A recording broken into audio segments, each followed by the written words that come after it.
In this video, we're going to talk about Kamikaze. I'm going to present data to showcase how effective Kamikaze was at hitting American ships, which ships were most commonly targeted, and what the most effective countermeasures were.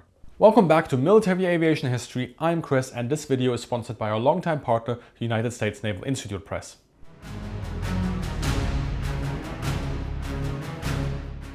Let us go through the number of Kamikaze from October 1944 to April 1945.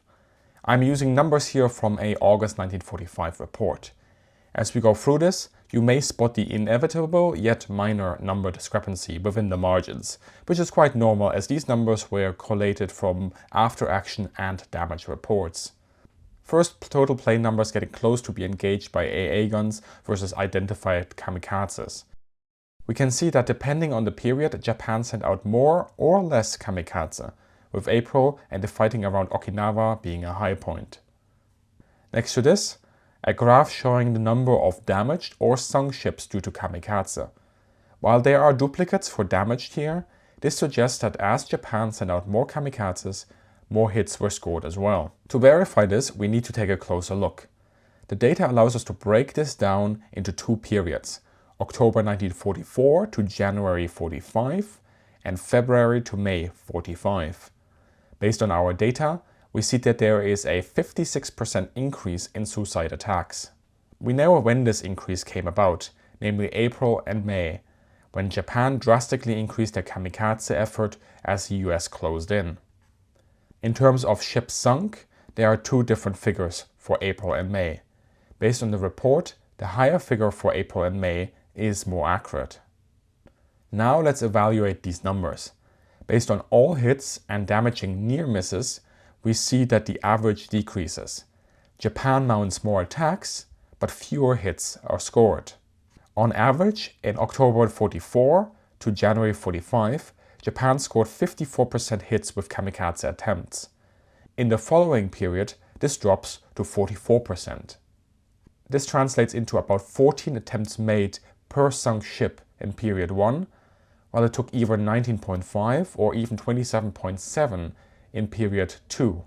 The report itself mentions 27 attempts per sunk ship in the written text, rather than the lower and thus more efficient 19 attempts, even though it detailed the higher sunk figures to be more accurate. The trajectory, however, is clear. While more attacks were flown in period 2 for a successful attack, then more planes were needed as well. Thus, based on this data, Kamikaze was less efficient per sunk ship in period 2 than in period 1.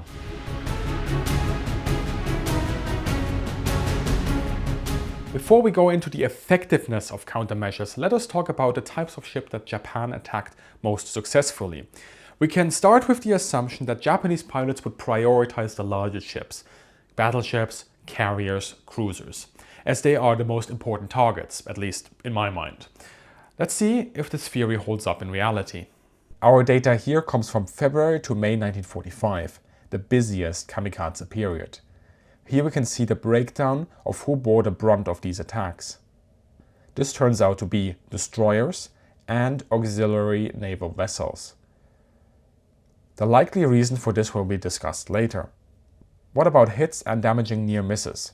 Again, from the data we see that DDs, so destroyers, and smaller vessels tend to be hit the most in relation to all hits and near misses, though carriers do account for 8.5% of all hits and near misses. Let's look at hits based on total attacks made per ship. Based on this, an attack had an average chance of about 48% to result in a hit or near miss. The highest chance of a hit is against a merchant or cargo vessel, likely because they have limited defenses. The least hits are scored against light cruisers. Escort carriers are hit 66% times from all attacks against this type, in stark contrast to other carrier types. As I have the data, may as well calculate the chance to sink a ship on a single hit. Here it shows that although destroyers take the brunt and are small ships, thus theoretically easier to destroy, a single hit or near miss only has an 8% chance to result in a sunk ship. Then again, multiple planes may have hit the same destroyer, in a way overkilling them, thus skewing the numbers here. This may be something for the future, going through individual incidents and recalculating them. Interesting too is the case of the escort carriers, although we only have one sunk ship in this time period, which makes the statistics a bit iffy. This must be CVE 95 USS Bismarck C, sunk by 2 kamikazes on the 21st of February 1945. First, a G4M came in at a shallow angle, able to avoid most of the carrier's AA gunners who had been supporting the USS Lugar Point, and it caught the Bismarck C at the worst possible moment. The G4M crashed into the hangar and magazine. A collapsing elevator distributed more fuel and ordnance. While the damage repair team slowly managed to get control of the situation, a second plane hit the Bismarck C, killing most of the damage control party and knocking out the last firefighting equipment. Minutes later, the Bismarck C exploded and a third of the crew died with the ship.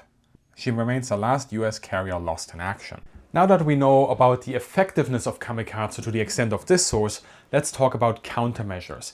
And here we need to factor in the randomness of wars that will always bring an exception. Now, being at the wrong place at the wrong time, somehow a plane just gets through undetected, hits a ship at just that right angle, a bomb penetrates right into a compartment that is full of fuel or ammunition, and suddenly you've got a disaster on your hands. So what we're going to look at here is a grand total of how the countermeasures helped fight against Kamikaze, but just so you know, there will always be exceptions to all of this. It's really interesting reading some of these accounts, like USS Saratoga being hit 4 times on the exact same day as the Bismarck C, with lots of damage, many dead, but getting repaired in basically 4 months' time. Or USS Intrepid, that gets hit 5 times on 4 separate occasions, which I believe is some sort of record, and having to go through 2 long repair stints, and then she continued to serve right up into the late 1960s. And now she's a museum ship. And if you want to know more about the USS Intrepid and its air group, look no further than today's returning sponsor, our friends at the United States Naval Institute Press. With an awesome reference selection that I continuously use, the Naval Institute Press has something for everyone. Air power, sea power, even space power, coming at you 25% off with my code MILAVHIS.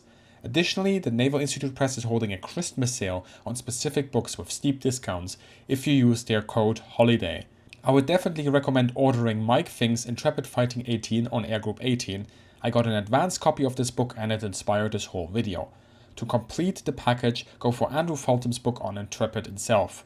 This makes the perfect Christmas bundle for you or friends and relatives, and if you want more recommendations, check out my reading list via the link below. Remember to type in holiday for Christmas sale books and MILAVHIS on all the rest to get your discounts.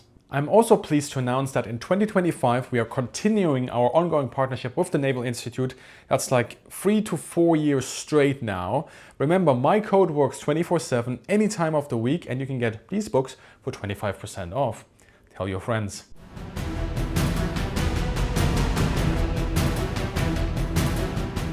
Now let's talk about the effectiveness of countermeasures. I will separate this into 3 sections: detection, interception, and close defense. Detection was a vital tool in countering kamikazes, perhaps even being the most important. It was the biggest learning point for the US Navy following the surprise kamikaze attacks in the Philippines campaign. This was not simply to get the force ready and the AA guns manned, but specifically to get flights of combat air patrol into the sky and direct them towards the incoming Japanese aircraft. For this, radar pickets were positioned about 40 to 60 miles from the main force. These were often destroyers using radar to provide early warning and start engaging, if possible, attacking Japanese flights.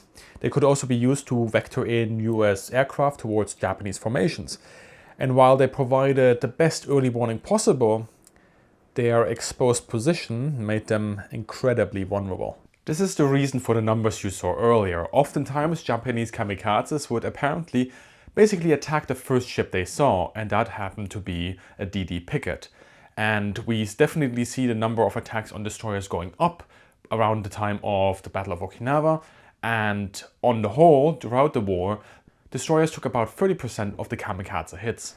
Now, it's noteworthy that the Navy did not consider pickets as a sustainable tactic at all. At Okinawa, they eventually installed fixed radar sites on the islands, and a lot of hope was also placed on airborne early warning that was being developed to extend the range at which hostile formations could be picked up, and that would then relieve the pickets as well. And what's that, you're asking me? Did Kamikaze influence the first generation of AWACS? Well, no, but it certainly contributed to the urgency.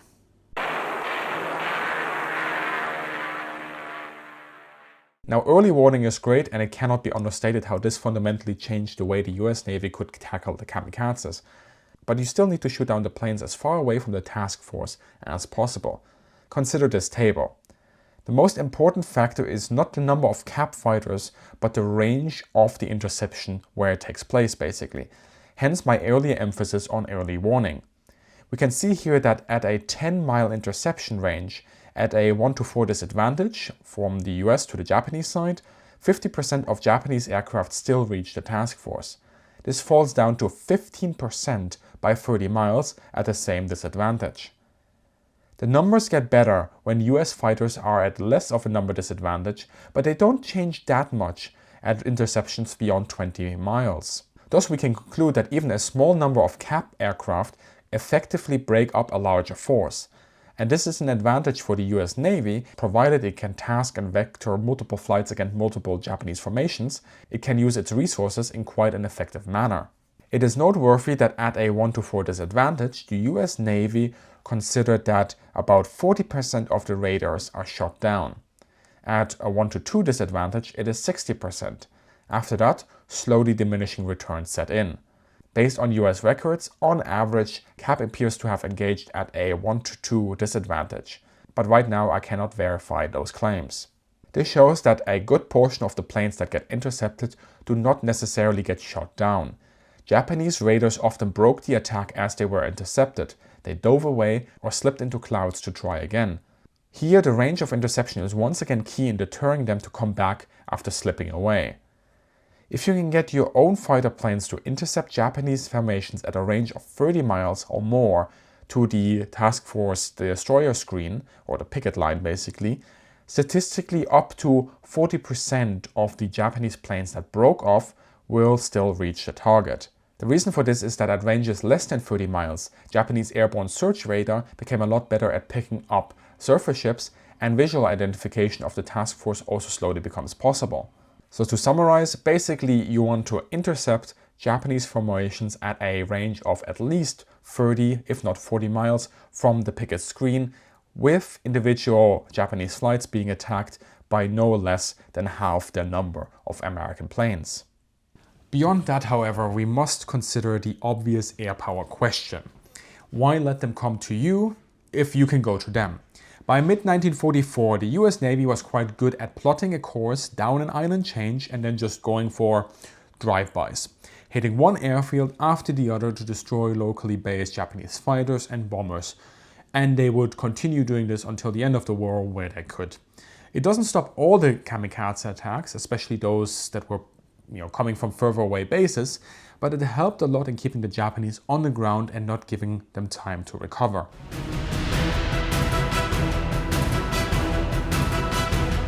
Then let's talk about air defense. Here the variable time fuse, or VT fuse, is typically considered to have been a major boon to the defense of a ship and task force. And I have a previous video about that you can watch. It really is vital. I don't want to bracket off here, but it just makes more sense if you watch a dedicated video on it, because it is that important. And this also allows me to talk about some other improvements here. There are major changes that the US Navy undertook in 1945 from the earlier Philippines campaign, where AA did not perform as well against kamikaze. The first ones were technological. Smaller, manually operated lead computing directors were installed against surprise targets and linked to one or more guns. This allowed the guns to be leveled quickly against the target rather than having to wait for one centralized director. Also, multiple directors were used against individual targets if permissible. Target speed computers were set to at a standardized target speed of 350 knots, so that the solutions could be adjusted downwards with a general margin of error, rather than immediately falling risk of continuously trailing behind the actual attacking aircraft. The rate of fire for 40mm Bofors was also adjusted to the maximum cyclical rate of 160 rounds a minute. And then, well, there are some changes in how the guns were used as well. The first change was to increase the range of opening fire on Japanese formations. Initially, this was 4,400 yards, that's basically 4 kilometers or 2.5 miles, with the 5-inch guns. Much of this was due to the lack of early warning. As this was usually remedied in 1945, 5-inch guns could open up at 9 to 11 kilometers, that's 5.5 to 7 miles. And then the use of a VT fuse compensated somewhat for imperfect gun solutions. Crews also received additional training in shooting, target recognition and acquisition, ammunition handling, and to consider the lines of fire to avoid hitting friendly ships. Also, the less useful 20mm cannons, well, a lot of them were also starting to be replaced by additional 40mm Bofors, but the gunners of these cannons were instructed to not fire at a target at a range of over a mile or over just a kilometer, give or take here. And if you want to see how much of a difference World War II and Kamikaze had on ship AA defenses, check out my tour of HMS Belfast, which went through an extensive refit before being sent out to the Pacific.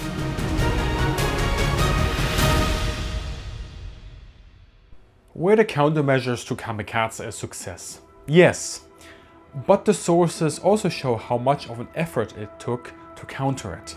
So based on one estimate, in 1945 around 45% of Japanese attackers were destroyed or turned back by the cap, 38% were defeated by AA, and the remaining 17%, well, those hit the ships.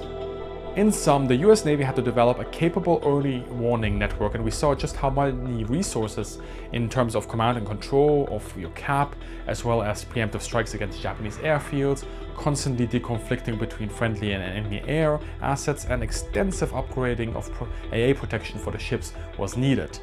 In the end, some planes always made it through, but without this layered approach, it would have been far worse.